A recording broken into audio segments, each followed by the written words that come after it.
নমস্কার বন্ধুরা, আজকে আবার একটি নতুন কাজ নিয়ে চলে এলাম। তো তোমরা দেখছো নো ইনস্ট্রুমেন্ট আর্ট। আমার নাম অভিজিৎ।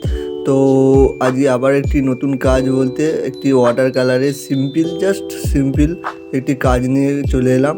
তোমরাও চেষ্টা করলে পারবে। এটা বিশেষ করে বিগিনার্সের জন্য, যারা নতুন ওয়াটার কালারের কাজ শিখছো। তোমরা কোনো কিছু কালার করবার আগে পেন্সিলে করে ড্র করে নিবে, নইলে পরে হয়তো তোমাদের প্রবলেম হবে, কালার এদার সেদার হয়ে যেতে পারে, এই দিক থেকে ওই দিক হয়ে যেতে পারে।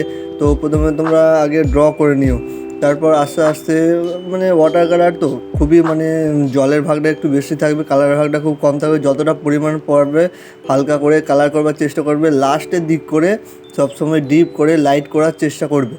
তো ফ্রেন্ডস, আজকে আর বেশি কিছু বলছি না। তুমি যদি এই চ্যানেলটিতে নতুন হয়ে থাকো তো প্লিজ চ্যানেলটিকে সাবস্ক্রাইব করবে, আরও ভিডিওটা শেয়ার করবে, যেন যারা নতুন আঁকা বিগিনার্স যারা আঁকা শিখছে তাদের কাছে ভিডিওটা যেন পৌঁছাতে পারে। তো চ্যানেলটিকে অবশ্যই চ্যানেলটিকে সাবস্ক্রাইব করে রাখবে এরকম নতুন ওয়াটার কালারের কাজের জন্য। চলো আজকের ভিডিওটা আমরা দেখি।